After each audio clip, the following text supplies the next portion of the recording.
횡령혐의 받는데 승리 씨랑 공모하셨습니까? 법인카드를 윤청규 접대하신 사실 있으신가요? 횡령혐의 인정하시나요? 네, 지난 14일 가수 승리 씨와 유인석 전 유리홀딩스 대표가 구속영장 심사를 받기 위해 법원에 출석하는 모습입니다. 두 사람은 구속을 피했는데요. 이 당시 유인석 전 대표의 아내죠. 배우 박한별 씨가 법원에 제출한 탄원서가 큰 화제가 되기도 했었는데요. 평론가님, 구체적으로 그 탄원서가 어떤 내용이었기 때문에 다시 논란이 되나요? 지금 뒤늦게 또 화제가 되는 이유가 있습니다. 그건 조금 이따 말씀드리겠지만 어쨌든 승리 씨, 유인석 씨가 구속이 기각되면서 뭐 승리가 승리했다. 굉장히 대중들의 공분이 커졌었는데 그 당시에 박한별 씨가 낸 탄원서는 우리 남편은 불구속 상태에서도 재판에 성실하게 임할 것이고 부르면 검찰 조사에 응할 것이다. 승리가 18번 소환되지 않았습니까? 근데 다 나왔죠. 그러니까 우리는 성실하게 조사를 받고 가정을 우리가 이끌고 있는 내가 그의 아내로서 저도 약속드릴 수가 있다. 그리고 이제 불구속을 탄원한 이유 중에 중요한 것 하나는 어린 아이가 있는데 그 아이에게 아빠가 필요하다. 이런 어찌 보면 가정 부부의 입장에서 아내의 입장에서 엄마 입장에서 절절한 탄원을 했어요. 저기까지는 박한별 씨 입장에선 저렇게 탄원할 수 있겠다. 다만 이제 유인석 씨와 승리 씨에 대한 사회적인 공분은 차치하고라도 그런데 이게 이번에 다시 화제가 된 건 또 다른 문제가 터졌기 때문에. 어떤 문제 때문에 그렇습니까? 승리 씨는요, 성매매 알선도 걸려 있었지만 초기부터 본인이 성매수를 했다는 혐의도 들어 있었어요. 근데 유인석 대표는 성매매 알선은 인정한 상황이었어요, 조사에서. 하지만 본인이 성매수를 했다는 얘기 혐의는 그동안 없었습니다. 근데 그게 확인이 됐나요? 뻥 터져 나온 게 2015년 크리스마스 직전에 두 여성을 불러서 승리와 유인석 대표가 자신들의 집에서 함께 성매매를 한 것으로 확인이 되면서 지금 이제 박한별 씨 탄원서가 어찌 보면 빛을 잃게 되는 상황에 처하게 된 겁니다. 그러니까 그게 2015년 크리스마스 파티가 제가 기억하기로는 일본 투자자들이 와서 하는 그 회장을 접대한다고 했는데 회장은 나 접대받지 않았다. 특히 이제 성적 접대 없었다라고 얘기했고 왜냐하면 부부가 함께 왔다. 근데 그걸 준비하는 과정에서 승리 씨하고 유 씨가 미리 성매매를 했다. 이게 심각한 문제인데요. 일본인 사업가의 회장 부부는 온 게 맞고 회장은 성접대를 받지 않은 것 같습니다. 다만 여러 명의 일행 중에 일본인 사업가 일부가 일행이 성매매를 받은 것으로 확인됐고요. 호텔비가 이때 엄청나게 나옵니다. 이걸 또 이제 YG 법인카드로 결제해서 문제가 커졌죠. 승리가 개인적으로 쓴 돈이지 우리 YG와는 관계없다. 이런 얘기도 나왔는데 이 대대적인 성매매, 한 10여 명의 여성이 동원된 성매매가 벌어지기 바로 전에 이 중에 두 여성을 불러서 부른 이유도 제가 보기엔 납득이 안 돼요. 그러니까 일본인 사업가 접대 전에 미리 좀 여성들을 확인하려는 차원에서 두 여성을 불렀는데 승리와 유인석이 그때 성매수를 한 거예요. 성관계를 한 거예요. 그러니까 이제 이 여성들의 증언이 검찰에서 증언한 내용도 진술이 나왔습니다. 그러니까 이게 팩트로 확인되는 상황인데 심지어는 구속영장 실질심사에서 승리 씨는 그동안 내가 연예인이기 때문에 성매수 혐의를 인정하지 못했는데 지속적으로 부인했죠. 그런데 이제 그럴 수밖에 없었다라는 취지의 얘기를 했다는 걸로 봐서는 성매수를 인정한 것 같습니다.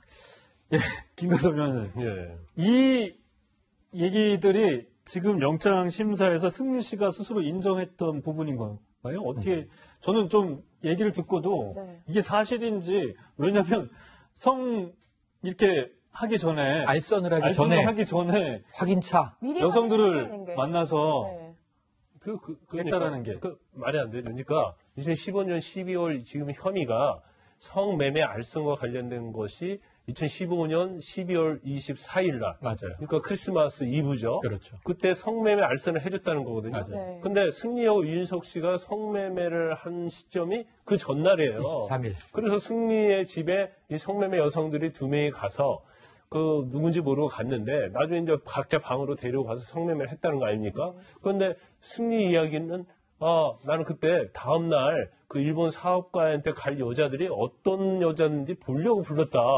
이거 자체는 보려고 불러놓고 성매매를 했단 말이에요. 그러면 이 여성들이 성매매 여성이라는 걸 알고 있었다는 거 아니에요? 그렇기 때문에 성매매 알선에 대해서 부인하는 것은 이제 논리적으로 좀 맞지 않고 더구나 이제 호텔 숙박비, 그러니까 일본 사업과와 관련된 성매매 알선과 관련해서 호텔 숙박비를 3천만 원 이상을 YG 법인카드로 지불을 했잖아요. 그러면 이걸 나는 성매매 알선을 몰랐다. 이거 자체는 사실은 말이 되지 않는다고 볼 수 있는 거죠. 그래서 더군다나 유인석 씨도 성매매나 성매수를 시인했고 또 성매매를 했던 여성들도 우리 가서 성매매 했다고 얘기를 하는 마당에 본인이 전혀 그렇지 않다 이 얘기하는 것은 말이 되지 않는데 네. 또 이 성매매 여성들이 있는데 중간에서 이걸 또 알선하는 마담 역할하는 여자가 있었어요. 네. 그래서 그 여자들한테 성매매 할 때도 그렇고 성매매 알선할 때도 돈을 지불한 걸로 알려져 있거든요. 그렇다고 한다면 이건 뭐 당연히 죄는 인정될 수밖에 없을 것이다. 이렇게. 그런데 이 사실 이제 구속은 피했잖아요, 승리 네. 씨가. 네네네. 승리 씨가 구속되지 않았던 이유 중에 하나로 이런 혐의를 스스로 인정했기 때문에 구속을 면할 수 있었다. 이런 분석도 가능한가요? 그럴 가능성도 뭐 있을 수 있겠지만 일단 보조나 이제 증거인멸 우려에 있어서는 일부 범죄 사실 인정하니까 뭐 이러면 증거인멸 우려가 없지 않느냐 이제 그런 생각할 수도 있어요.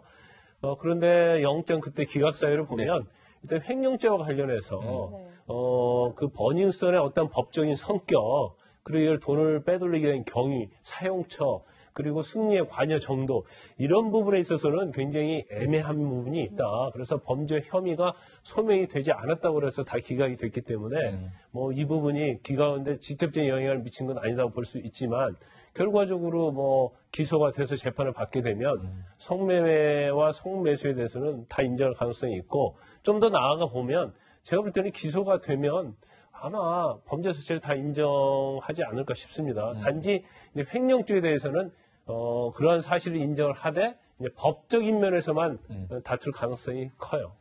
손학원님. 네. 이번 이승리 사건을 계속 이제 보도를 해드리면서 제가 든 생각이 보면은 유 전 대표와 승리 씨는 사실 사업을 서로 도왔고 맞습니다. 동업을 했던 단순한 사업 파트너라고는 했는데 네. 이번에 있었던 매매를 하기 예, 위한 사전 예. 작업이라고는 했지만 성매수 어쨌든 했잖아요. 예. 그냥 보통 관계가 아니라는 생각이 보통 관계가 들어요. 아니라요. 일반적으로 친구 관계에서도 이런 경우는 드물죠. 어떻게 두 여성을 자신들의 집으로 불러서 각각의 방으로 데리고 들어가서 동시에 성매수를 합니까? 이게 전 납득이 되지 않는 이 끈끈하다면 매우 불법적으로 끈끈한 관계일지 모르겠으나 그러니까 말씀하신 대로 그냥 건전한 사업적 파트너 이상이다. 그러면은 굉장히 이제 친구라고 이전에 알려져 있어요. 친구끼리 동업을 한 거죠. 뭐 어느 정도의 친구냐? 이 정도의 지금 친구입니다. 드러난 정도의. 그런데 여기서 처음에 말씀드렸던 박한별 씨의 탄원서가 왜 다시 회자가 됐냐 하면 이 네티즌 사이에 또 그런 이야기가 나오는 거예요. 박한별 씨는 이런 사실을 알고 있었겠는가? 지금 예를 들면 회사에서 뭐 횡령을 했다 안 했다. 그것은 사업가 입장에서는 횡령이 아닙니다. 뭐 계좌가 좀 복잡하게 돈이 돌았지만 결국은 이 회사에 쓴 겁니다. 사업에 쓴 겁니다. 이제 이럴 수가 있는 것이고요.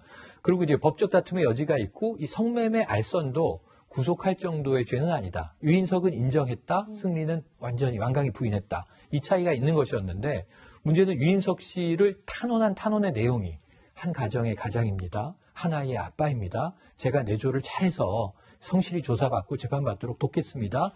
아내 입장에서 절절하게 얘기를 했는데. 그런데 박한별 씨 일이. 입장에서는 이런 사실을 전혀 모르고 있었을 수도 있는 거 아닙니까? 이 사실을 부인이 알았겠습니까? 알면은 이런 탄원을 썼을까요? 저는 근데 그런 생각이 논란이 들어요. 될 이유는 없잖아요. 박한별 씨가 네. 오히려 피해자일 수도 있는 거고. 그렇죠.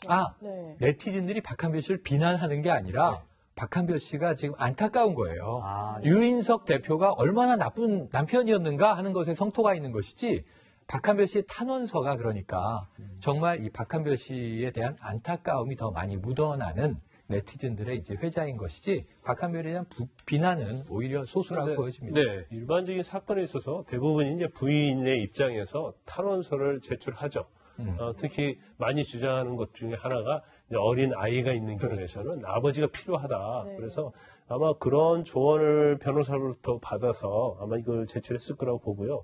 그런데 박한별 씨가 결혼 발표한 게 2017년도 10월이고요. 네. 이 성매매가 있었던 것이 2015년도니까 결혼하기 한 3년 전에 있었던 일이거든요. 그래서 뭐 당연히 박한별 씨는 몰랐을 거고 또 수사를 받는 과정에서도 유인석 씨가 그런 말을 하지 않았겠죠.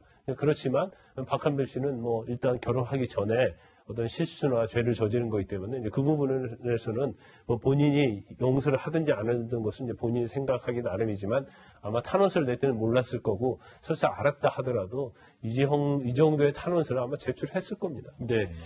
박현별 씨도 사실 이제 일명 경찰총장으로 알려진 이제 윤모 총경 부부와 네. 이제 동반 골프를 치면서 맞습니다. 경찰 조사를 이제 참고인 조사를 받았는데요.